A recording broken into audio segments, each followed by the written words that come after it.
Hello everyone, welcome to defence exam tips. तो इस video में मैं आपको थोड़ी चीज़ क्लैरिफाई कर देता हूँ। लास्ट वीडियो मैंने बताया था आपको कि एसएससी एमटीएस एग्जाम में जो रॉन्ग क्वेश्चंस हैं और जो रॉन्ग क्वेश्चन हुए होंगे और जो रिप्रेजेंटेशन फाइल इस पे हुई है, जो आपको आंसर गलत लग रहा है, ये दो केस बनते हैं, इसमें आपको मार्क्स मिलते हैं। ठीक है। तो मेरे पास एक कमेंट आया था कैंडिडेट का, दो कमेंट आए थे शायद। एक ही वैसे कमेंट तो एक ही था जो मुझे बड़ा डिस्टर्ब कर रहा था। इस समय एक्चुअली मैं क्या कर रहा था कि मैं जीएस की एक वन शॉट वीडियो बनाने का प्रयास कर रहा था केवल एमटीएस के लिए। ठीक है, जिसमें history, polity, geography, economy, environment, इनके एक एक घंटे का मैं लेक्चर बना के आपको ब्लूप्रिंट दे दूं, और जिससे आप लोग जीएस को फर्दर जब पढ़ेंगे ना लूसेंट से, तो ज्यादा बेटर समझ आएगी। एक आपको मैं आइडिया दे दूं चीजें कैसे कैसे चल रही है, ताकि एग्जाम में हेल्प हो एमटीएस पॉइंट ऑफ व्यू से। थोड़ा समझना इस बात को। और जगह जो जो यूट्यूब पर वीडियोस अवेलेबल है, परमार सर की बहुत सारे टीचर्स की, अच्छी अच्छी टीचर्स की अवेलेबल है। मैं पर्टिकुलरली डेडिकेटेडली एमटीएस के लिए बना रहा था वीडियो की ना, इसमें मतलब कैसे जो एमटीएस में आ रहा है वो हमको कैसे टैकल करना है। देखो वैसे जीएस बहुत वास्ट है, ठीक है, ज्योग्राफी है वो इतनी वास्ट है। यूपीएससी के लिए भी ज्योग्राफी पढ़ते हैं हम लोग, एमटीएस के लिए भी ज्योग्राफी पढ़ते हैं, तो दोनों में डिफरेंस है। वही डिफरेंस मैं टैकल करने का प्रयास कर रहा था, लेकिन मुझे कमेंट ने बड़ा डिस्टर्ब किया। एक ही कमेंट था और मुझे बुरा नहीं लगा, लेकिन मैं आपको थोड़ा क्लैरिफाई करना चाहता हूँ। होता क्या है, देखो रॉन्ग क्वेश्चन होते हैं, रिप्रेजेंटेशन होता है। दो केस होते हैं। पहला केस है यहाँ पर कि जब framing of question is wrong. मान लीजिए 25 क्वेश्चन आते हैं जीएस में और एक क्वेश्चन कुछ गलत फ्रेम हो गया, एक या दो क्वेश्चन कुछ भी हो सकता है। आप लोग अगर देखेंगे तो सीजीएल मेंस में ऐसा हुआ था 2023 में, क्वेश्चन की फ्रेमिंग गलत हो गई थी।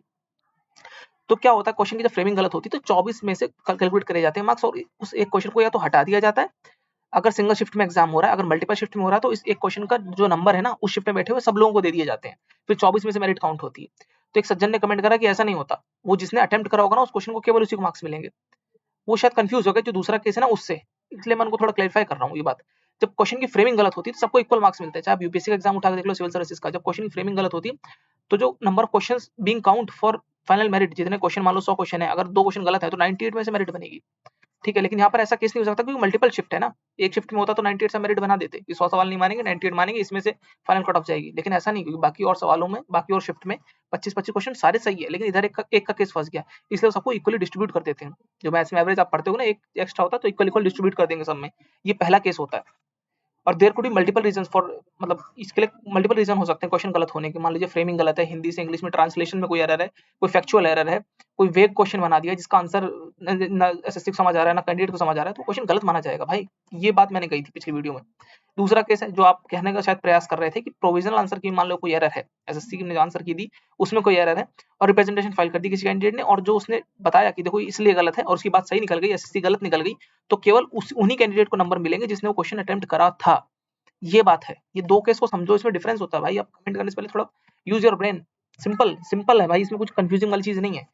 और एरर इज प्राइमा फेसिया, मतलब जो प्रोविजनल आंसर की में एरर है उसकी बात हो रही है पर जब वो एरर आता है और फिर रिप्रेजेंटेशन फाइल होती है, कोई भी एक बंदा अगर रिप्रेजेंटेशन कर दे और एसएससी उसको मान ले कि हाँ इसमें सही डेटा के साथ ये चीजें दी हैं, तो जिन जिन लोगों ने क्वेश्चन वो अटेम्प्ट करा था उन सबको मार्क्स मिल जाएंगे। अगर मतलब उन सबको मार्क्स जब मिलेंगे जब वो वही चीज अटेम्प्ट करेंगे। फॉर एग्जाम्पल एसएससी ने कहा A B C D, SSC ने कहा कि ए है आंसर, लेकिन किसी ने रिप्रेजेंटेशन फाइल करी कि नहीं सी है आंसर, तो जिन लोगों ने ए लगाया उनको तो अभी तो प्रोविजनल के हिसाब से नंबर मिल गए, लेकिन जब सी एसएससी ने मान लिया तो इनको नहीं मिलेंगे, इनके कट जाएंगे। जिसने सी लगाया उसको उसको मिल जाएंगे। ये तो सिंपल बात है, पता ही होगी आपको, इतना कोई बड़ी बात नहीं। ये थोड़ा मैं आपको कंफ्यूजन वाली बात बता रहा था, इसी की मैं कह रहा था कि इसका नॉर्मलाइजेशन पे क्या फर्क पड़ता है। पिछली वीडियो देख लेना, जस्ट इसकी पहले वाली वीडियो, तो उसको थोड़ा सा क्लैरिफाई करने के लिए मैंने बना दिया।